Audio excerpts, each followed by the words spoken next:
राज्यात शेतकऱ्यांची दिवाळी काळी झालेली आहे, कसं बघताय? आयुष्यच काळा आहे हो. दिवाळीचं काय करायचं? त्यांनी 2 लाखाचे फटाके फोडले आणि 5,000 गुडवून टाकलं शेतकऱ्याला. एवढी नालायकी आहे. संबंधच नाही. शेतकऱ्याची तीळ मात्र यांना कदर नाही कुठल्याही प्रकारची. आणि त्यांना एक सूत्र माहित आहे का, धर्म आणि जातीच्या राजकारणात शेतकरी हा फार छोटा करून टाकलेला आहे. मजूर असन, कामगार असन, आणि त्याच्यामुळं सरकार मला वाटत नाही दखल घेईल किंवा जे काही करेल ते फार पुरेसं करेल असं काही वाटत नाही.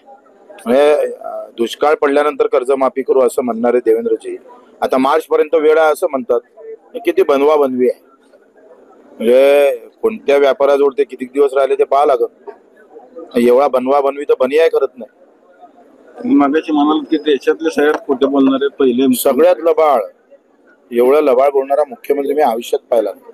आता काय म्हटलं त्यांनी, जर सोयाबीनचं खरेदी केंद्र सुरू झालं नाही तर तुम्ही व्यापाराले हमी भावापेक्षा कमी भावात माल विकू नका. म्हणजे कसं काय?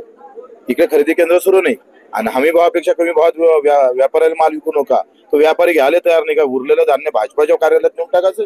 केवढी लबाडी आहे. आणि हे जे पद्धत आहे ना, आता त्यांनी सांगितलं का निसर्ग शेतीकडे जावं लागेल. म्हणजे आमचा पेशंट आता सलाईन मध्ये आहे, अतिदक्षतामध्ये आहे, हे म्हणते योगासन करा. हे काय प्रकार आहे? आगामी स्थानिक स्वराज्य संस्था निवडणुकीला आपली भूमिका काय असणार? निवडणुकीचा सध्या आम्ही काही विचार केला नाही. आता फक्त डोक्यात आंदोलन आहे आणि त्या आंदोलनाशिवाय आमच्या डोक्यातून जेथपर्यंत कर्जमुक्ती होत नाही, हमीभावावर विषय होत नाही. 20% बोनस देणार होते मका, ज्वारी, बाजरी, तूर, मूग, कापूस हे सगळ्यांवर 20%. कुठे गेलं? इथं हमीभावच भेटले नाही. 20% बोनस सोडा, बाजूचं MP भावांतर योजना देतं. तुमचं इकडे तेलंगणा 5,000 रुपये पर हेक्टरी देतं सगळ्या पिकाला. सगळ्या पिकाले 5,000 एकरी. दुष्काळ पडो नसो, चांगले पीक येऊ, काही येऊ, मग ते तेलंगणा सरकार देऊ शकते, तुम्ही का देऊ शकत नाही? तुमची मानसिकताच नाही.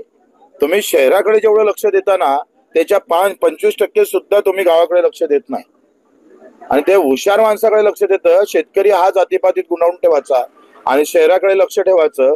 इकडे जातीत भांडणं लावायचे, शहरं मात्र व्यवस्थित करून ठेवायचे, अशी एक व्यवस्था. त्या सुरजागडचा प्रकल्प, तिथलं लोखंड इकडे रत्नागिरीत पाठवायचं आहे म्हणून शक्तीपीठाची निर्मिती आहे. म्हणजे सुरजागड पासून गोंदिया, गोंदियापासून श्रमोद्दी पासून मग शक्तीपीठ. म्हणजे त्या गडची कंपनी जी आहे, लोखंड जिथं निर्माण होतं त्याचा शेअर आम्ही जर 3-4 वर्ष अगोदर पाहिला तर फक्त 6 रुपये होता. आता 1500 कसा झाला? इसकी मली बघत आहे. सगळा जाऊ तिथं खाऊ, त्याच्याशिवाय काही करायचं नाही आहे. फलटणला काल 2 दिवसापूर्वी महिला डॉक्टरने आत्महत्या केली. कुठतरी होतं कमी झालं असं वाटतं महिलांचा. म्हणजे सुदैव काय चांगलं आहे का मुख्यमंत्र्याकडेच गृहमंत्री आहे, गृह खातं. गृह खातं असताना अशा प्रकारच्या घटना नागपुरात होतं, इथं होतंय. अंकुश कुठे राहिला? यांना फक्त काय होतंय, मग आम्हाला दुर्दैवानं असं म्हणावं लागतं का या राज्यातला मुख्यमंत्री हा जनतेचा नाही, तो फक्त भाजपाचा आहे, भारतीय जनता पार्टीच्या कार्यकर्त्याचा राहिलेला आहे. आणि त्याच्यामुळे ही परिस्थिती जी आज उद्भवतोय, एका महिलेला अशा पद्धतीनं जीव जात असेल, अशा पद्धतीनं अत्याचार होत असेल, तर कमसे कम नाही राजीनामा तर माफी तर मागा, तेवढी तर ठेवा ना. तुम्ही मागणी करताय? हा, शेतकऱ्यांसाठी 150 तुम्ही आता मेळावे घेतले आणि आता त्याची सांगता पंढरपूरमध्ये केली. तुम्ही आता आंदोलनाला बसता, पुढची दिशा काय असणार आहे? आता 28ला आम्ही सगळे, 27ला मी ट्रॅक्टर घेऊन निघणार. 1000 ट्रॅक्टर आमच्या अमरावती जिल्ह्यातले जमा होते, सगळ्यांनी वर्गणी करून. आता ते ट्रॅक्टरनं आम्ही बेलोऱ्याहून 27 तारखेला सकाळी 9 वाजता निघू, वर्धेला मुक्काम करून वर्धेतून मग नागपूरला 28ला जाऊ. मला वाटतं 1 ते 1.5 लाख शेतकरी यायला पाहिजे अशी आमची अपेक्षा आहे. आता नाही आले तर प्रश्न नाही, आले तर फारच चांगलं, आणि नाही आले तरी आम्ही लढूच.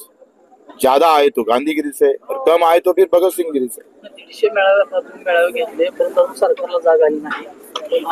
तसं मी मग तेच सांगितलं का सरकारचा भ्रम असा आहे का बच्चू कडू, महादेवरावजी असन, कोणी पण हे किती काही बोलले तर गणित जातीमध्ये फिट बसतं आणि धर्मात. काय होतंय, आय लो मोहम्मद आणि आय लो महादेव इतक्या ह्याच्यात आम्ही पेटून जातोय. इथे बोलल्यानं पेटतात लोक आणि शेतकरी मेल्यावर पेटत नाही. हे दुःख आहे ना या देशातलं.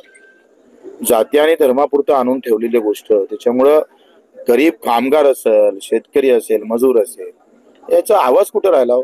कोण आवाज कोण बनणार?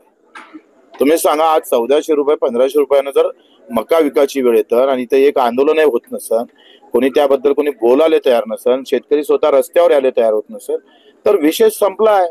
म्हणजे हमी भावाची लढाई किंवा कर्जमुक्तीची लढाई लय दूरची आहे, पण शेतकरी जिवंत आहे याची लढाई पहिले लढावं लागेल, अशी व्यवस्था आहे.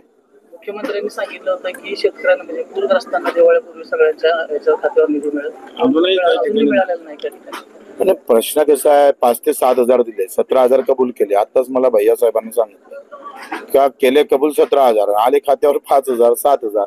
हे लबाडीचं लक्षण आहे ना. काय होतंय, पैसा नाही आहे असं म्हणत असाल तर 7.5 लाख कोटीच्या बजेटमध्ये आज 8 महिने झाले आर्थिक वर्षाले.